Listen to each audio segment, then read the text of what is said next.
In a way, I'm glad. I'm glad that we haven't rolled teams over, only because I think it needed to be instilled into our team, our players, which they probably would have been told anyway, that actually, you've got to fight for every blade of grass on that pitch. You've got to battle these teams.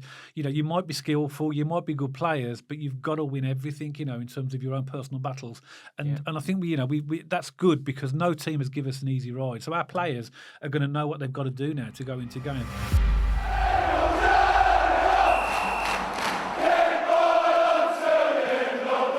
Welcome back to BCFC Royal Blue, and we're back today with another unscripted videos, and we tend to do these every couple of weeks, maybe 2 a month, and we just like to talk very openly, no scripts, no plans, just anything that's going on around the club at the moment. And as you know, it's been a very busy summer. We've had a great start to the League One campaign, so there's always lots to talk about around Blues and on this channel. Stad, let's get into it. Anything on your mind around Blues at the moment? There's something definitely on my mind, and I've got to get this off my chest. I don't know if you saw the footage of the Soccer Saturday panel talking about Birmingham City last week.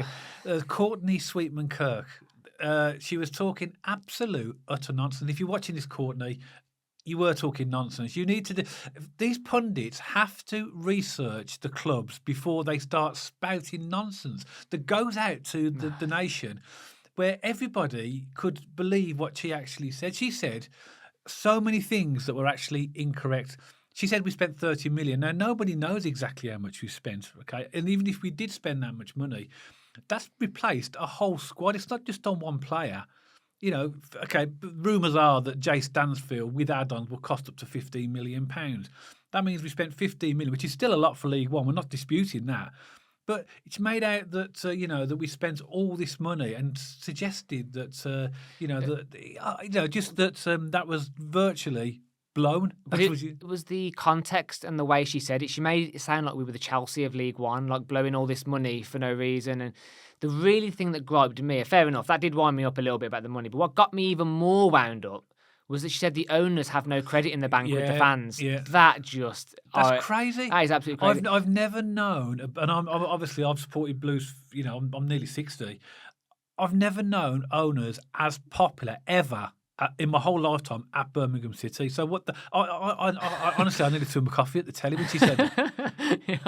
It was, and what that causes, and don't get me wrong, we're not going to pay attention to other fans. We're not going to pay attention to what people say on social media. But the fuel it gave people to suddenly start tagging people. We're hated anyway.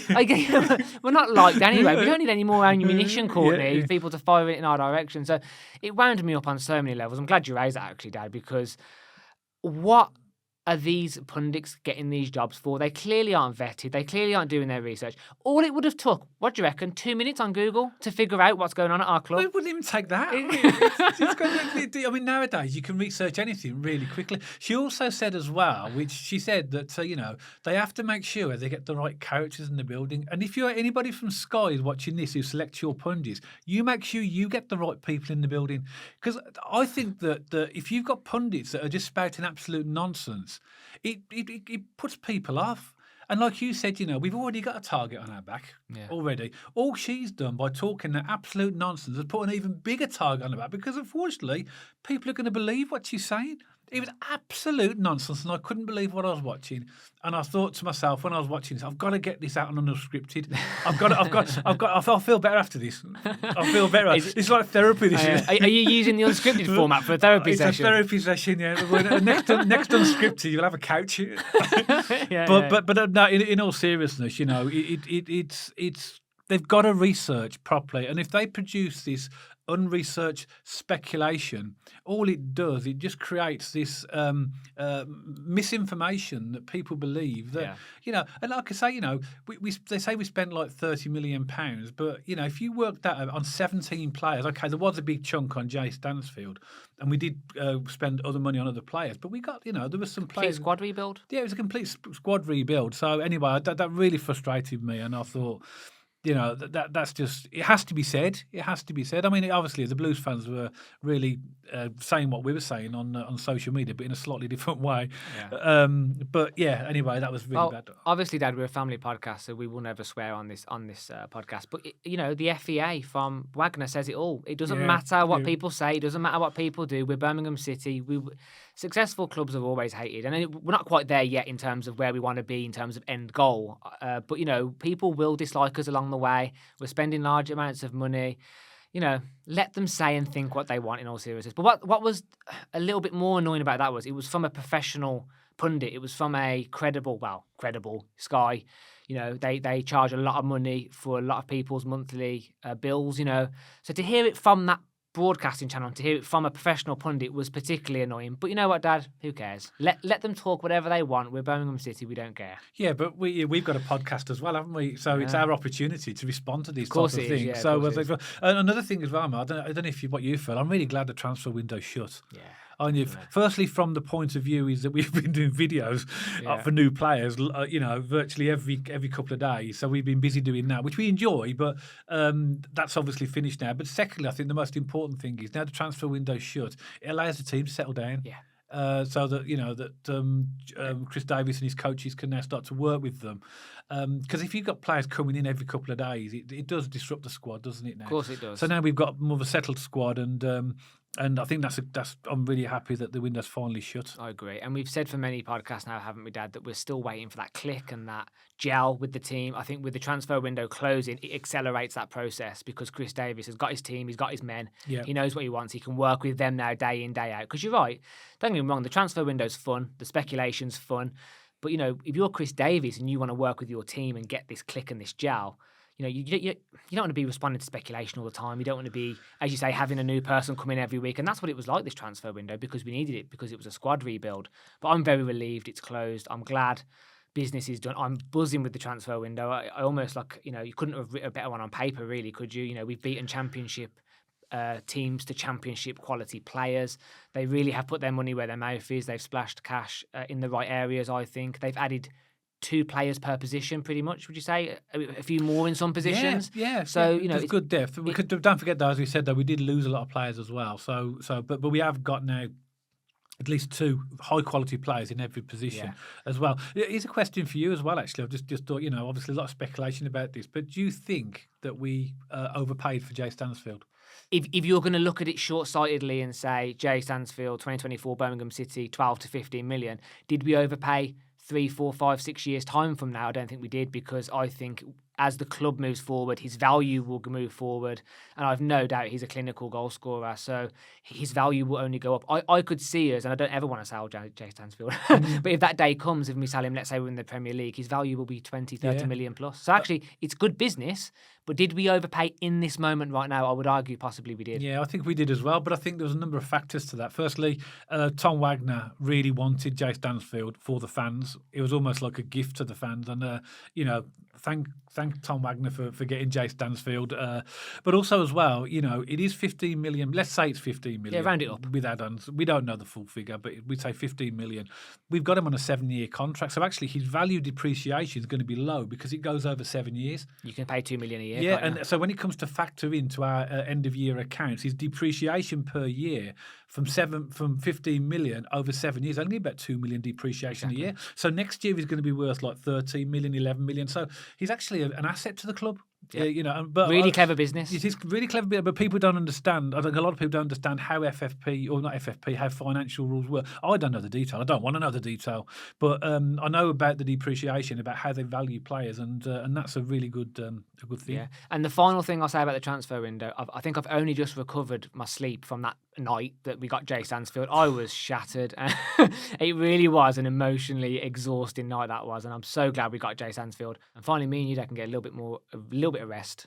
I mean, there's plenty of games for us to keep us busy, but we haven't got. I was phoning you, Dad, about me going, I think we're going to sign him. Come down to the podcast now. I was phoning you. Have you heard about this? And blah blah blah. And exactly. So we've had to really time our podcast to be reactive as players have been signing. We've had trouble sometimes catching up, haven't we? Absolutely. But we got there in the end. So if you haven't watched the channel before and you want to know about any of the players that we've signed, you'll go to our YouTube list of previous videos, and you'll find a player profile on every single signing. Yeah, I mean, on a positive note, Dad, with the momentum of the season, don't know whether you saw, but Alfie May and Chris Davies have been nominated for Player and Manager of the Month. I thought that was really exciting. I saw that. I put a tweet as well. I don't know if you saw it. Retweeted it for you. Yeah, you did. Thank you. Yeah, saying that it's a shame that Clara wasn't nominated, but then very rarely are So it's usually strikers, managers, and strikers are normally the players. Goal scorers are up there. But Clara's been brilliant, absolutely chuffed with him as well. I think that we made a solid start to the season. 4 games we've played, 3 wins and a draw at the time of recording.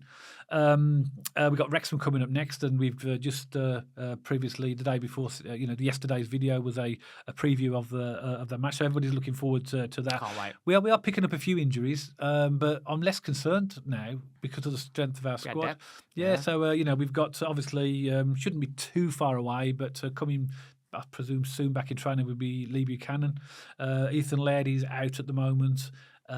Luke Harris is injured. Who else we got injured at the moment? There's a few. There's a few niggly little injuries, but we have got the squad depth now to do that. But are you happy with the start to the season? Yeah. I think when you consider we're transitioning.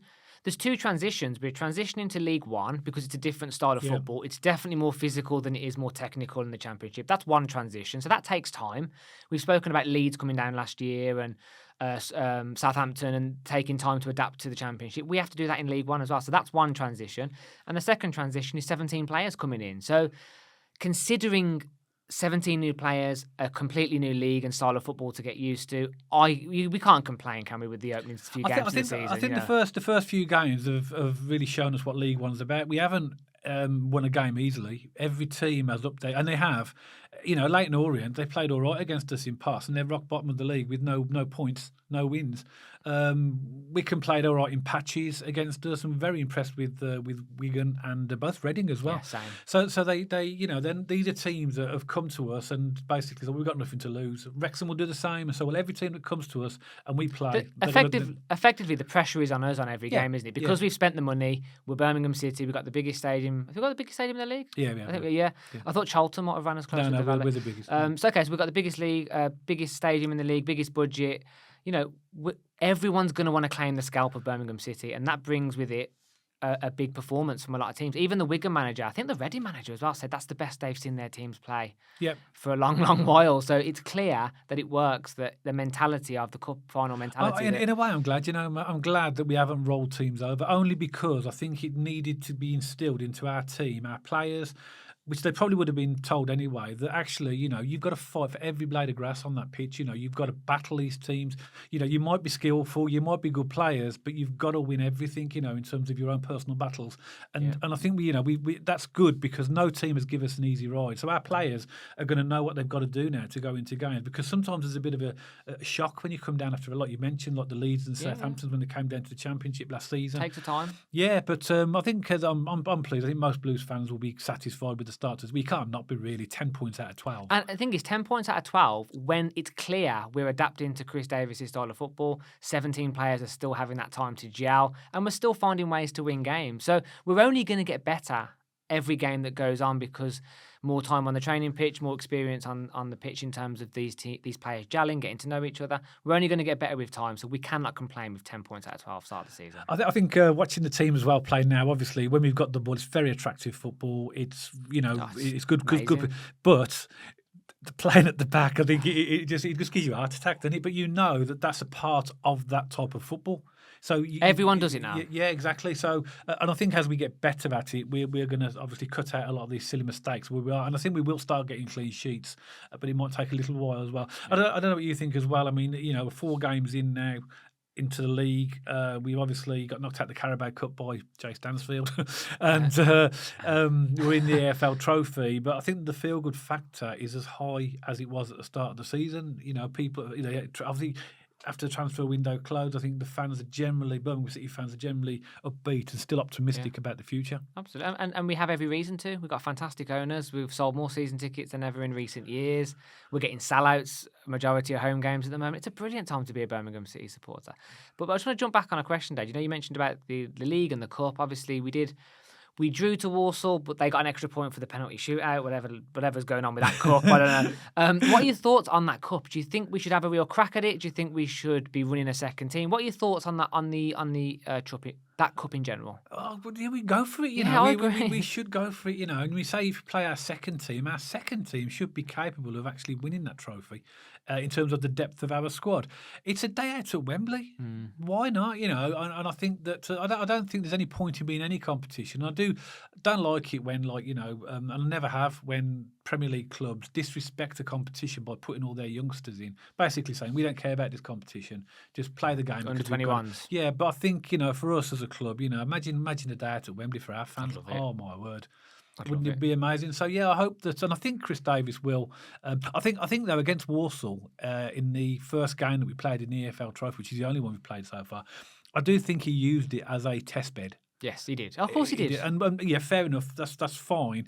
And you know, we were 1-0 down in that game, well deep into the game, weren't we? Yep. So and it was Clara that got the equaliser. It was a good finish. And then we all started scratching our what's penalties for.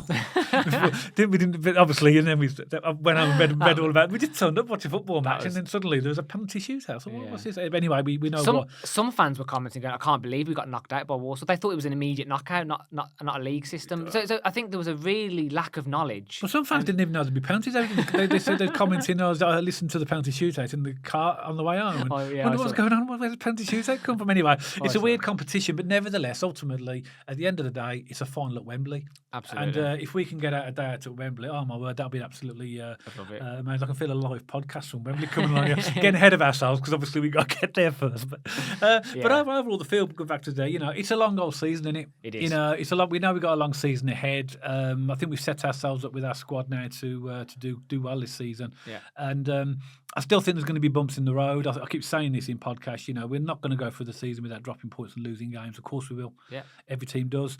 It's just that over the season, I see and think that we are going to be strong, and it's a good place to be because I haven't felt that for ever. I don't think, you know, I've never been this confident about us being able to do something decent in a season for a long time. Yeah, agreed. And I've got two final things, Dad, that just come to my mind. I was thinking about them a little bit earlier.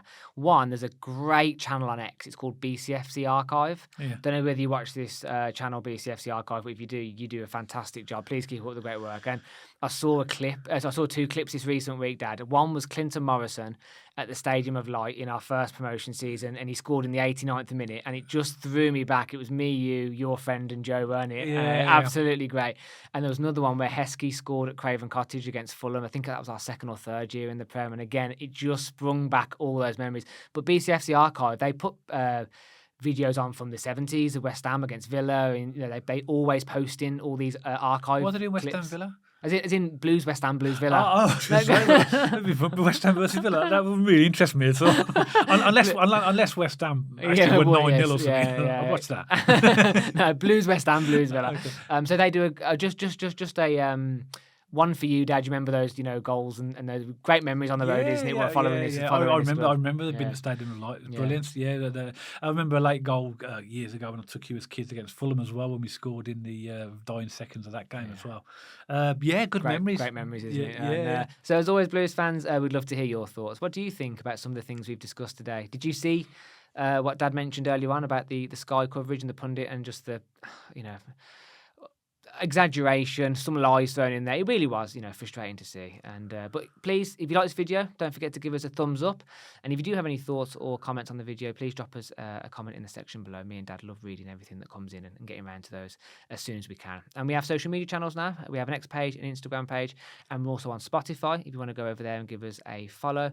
And if you haven't subscribed to this YouTube channel already, please don't forget to press that big red subscribe button so you don't miss any future content all about Birmingham City. And myself and Dad will see you on the next video.